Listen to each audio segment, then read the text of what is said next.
Hey there, everybody. Welcome to an exciting, insane, world-shattering, unprecedented event. We are going to talk about the 4.5.1 bug fix patch that just hit DBD yesterday. Outside of that, I will discuss a little bit some more of the things that Behavior's been doing to try and increase their communication. And this should be fun. Like I said last time I covered the 4.5 mid-chapter patch, I said I wanted to start talking about any sort of major changes they make to the game. I want to start talking about it with you guys, kind of sharing with you my experience, my opinions, my thoughts, my feelings, my heart, my soul, my dreams, everything that I could possibly be thinking, doing, saying, experiencing. I want you to be a part of it, okay? Thank you so much for joining me.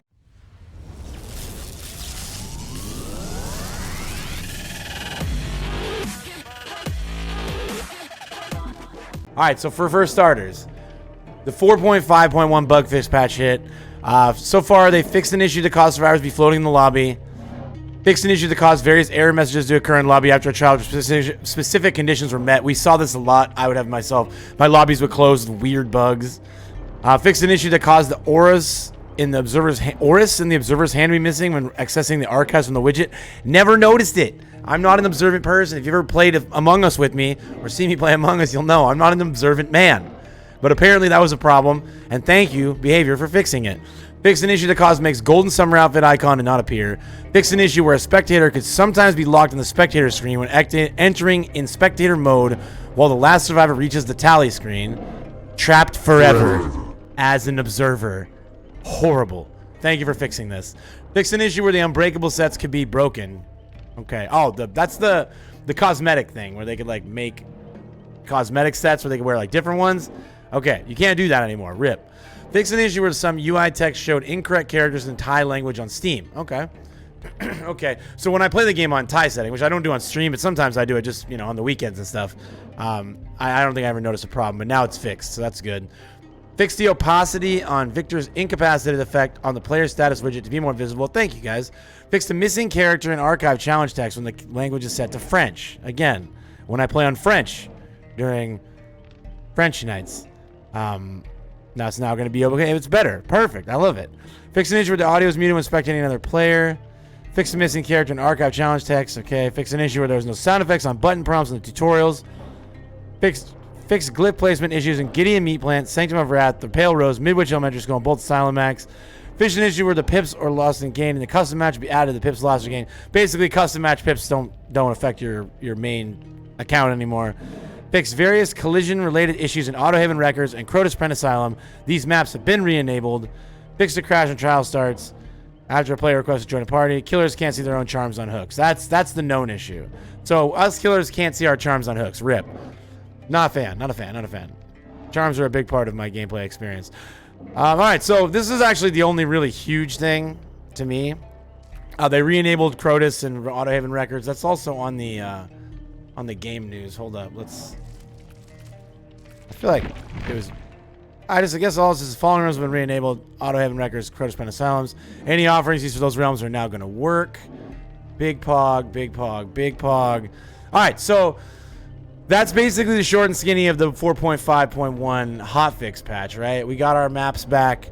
The big news to come out since the last patch, there was more communication. So there was a hashtag fix DBD movement, like, what's the word for it? A movement on Twitter. A movement, right? That to me threw me off a little bit. My bad.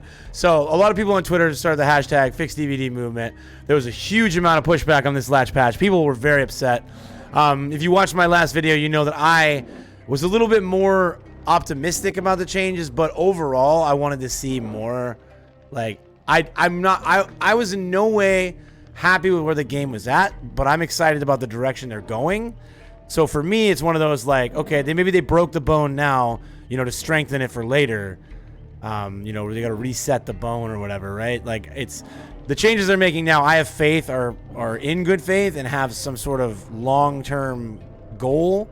And I'll get more into that in another video. But for right now, I have my suspicions about what they're doing, right? Why they're doing these things they're doing. But I believe truly they're doing these things for a reason, and that we're in phase 1 of a multi-phase plan to get the game in the state where they want it. So I'm more optimistic. However, I also acknowledge the fact that the UI could use some tweaking, the movement could use some tweaking. The hit validation is by far the worst it's been since I played the game, and I've been playing the game since it launched in 2016.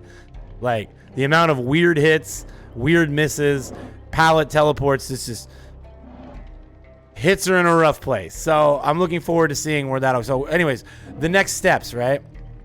Following 4.5.0, they've been closely monitoring feedback on a few different key changes. They've already begun making changes, and we'd like to address them as we go on. Like, they basically want to address them in this tweet, right? So first things first, this is the sneak preview of the adjusted and improved UI, in-game HUD UI, right?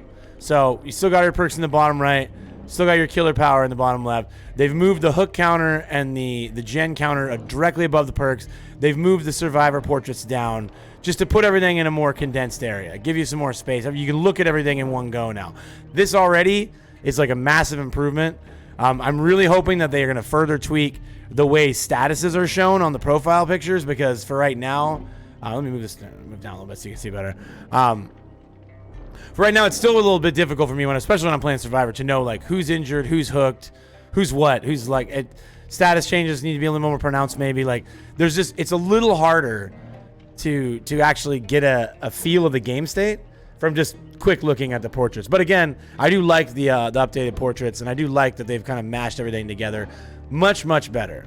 So basically, to summarize, they moved the statuses left from top left to lower left, lowered the hook counter, moved the gen counter, removed text from objectives, added separate scaling option for skill checks. That's really cool. And increased the size of bleed out and hook progress bars. So I'm excited about that. I can't really tell because the screenshot doesn't show the bleed out and hook progress bars, but I'm going to go ahead and be optimistic that that's a good change and that's going to look good. So I think that removing text from objectives is like not telling the killer that they need to close the hatch or prevent the survivors from escaping at the end, which I think we all know at this point. I mean, I guess, I don't know, I might be speaking from a privileged perspective, having almost 8,000 hours in the game, but we hope this addresses some of the concerns with the HUD being too spread out, as well as skill checks being difficult to see on lower scaling settings. Changes listed above are planned to appear in the 4.5.2 update. So these are actually going to come before the next chapter patch, it looks like. So that's pretty cool, right? Changing status effects to avoid red on red. Oh yeah, so they're working on other changes that are going to see it. So the red on red status updates, I guess I just talked about that, but yeah, that looks like they're going to be making that change. That's amazing. Increasing visibility of killer powers. So bear trap timers, Doctor's Madness. Yeah, the bear trap timer is really hard to see. Increasing the visibility of text on high resolutions. All right, lit. Survivor locomotion. All right, we're reviewing feedback for the new Survivor animations. While the movement itself hasn't changed, new animations and transitions can make a character feel different to control. We want this transition to be as smooth as possible, so we're looking into the following. Removing camera position changes, fixing some animation bugs, reviewing turning animation to better reflect the old animations. We are tentatively planning to address some of these issues starting alongside the next chapter, so it's going to be a little while. The movement we've got now is here to stay, right? It's here till the next killer comes out. So it's not a comprehensive list. They're still taking active feedback.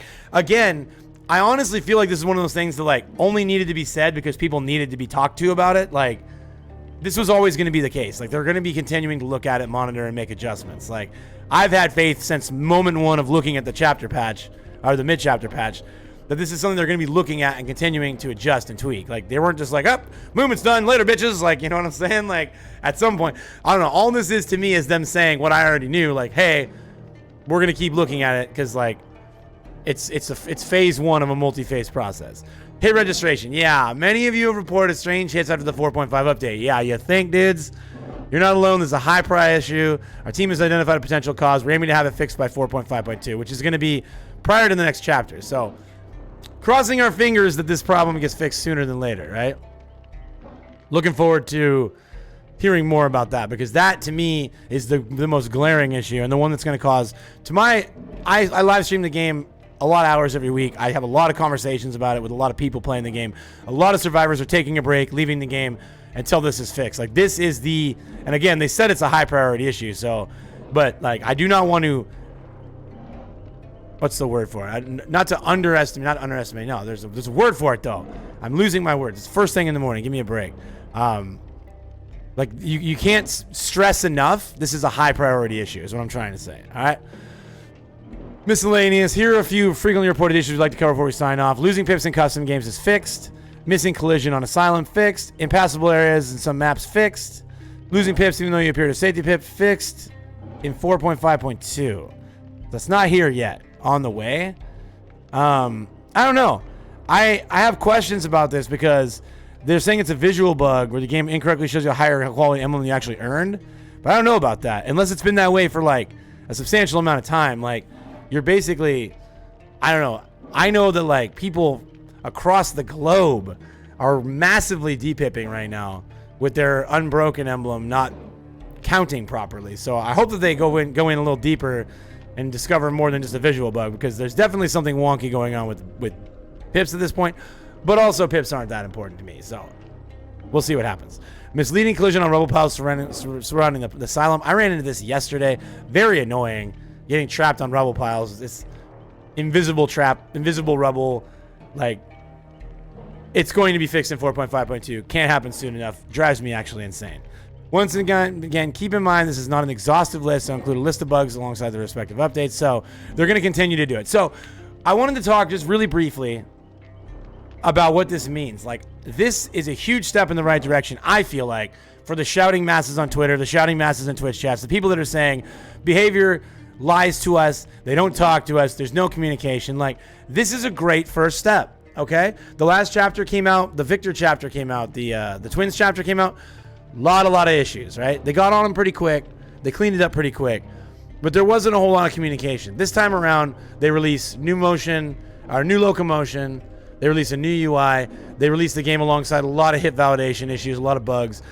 They went down and they went item for item. They talked about it. This is a great step in the right direction. I mean, again, like, to me, it feels almost like it's a pandering thing. Like, people expect to be talked to about it. Like, I don't know why that is.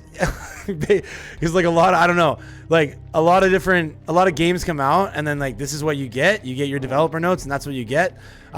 Behavior, DBD wants more from behavior's giving them that, and that's great on them for being willing to bridge that gap and say, you know what, people want more communication, we'll give them more communication. Step in the right direction. Hopefully it'll make some people happy. Doesn't seem to have calmed down a lot of the people on Twitter. But hey, we'll see what happens. So I'm happy. I'm excited. I'm anxiously anticipating 4.5.2. When 4.5.2 drops, we will have another reaction video where I'll talk more about what they do and give my thoughts, feelings, and opinions on the changes. As of right now, 4.5.1, not super impactful. My thoughts and opinions are good work. Thank you. Those changes you made were necessary. Please get on the 4.5.2 changes. Those are more important. The locomotion hasn't ever been a huge deal for me, so we'll see what they do in the next chapter. But for now, thank you guys for watching. I appreciate all the support. If you have not done it already, please like the video, comment on the video, subscribe to the YouTube. I live stream on Twitch, twitch.tv/runningman, Monday through Friday, 6 a.m. Pacific Standard Time. Thank you for supporting me. I appreciate you. I love you. If no one's told you I love you today, I love each and every one of you. This is your Pog Champion. I'm signing off. Thank you.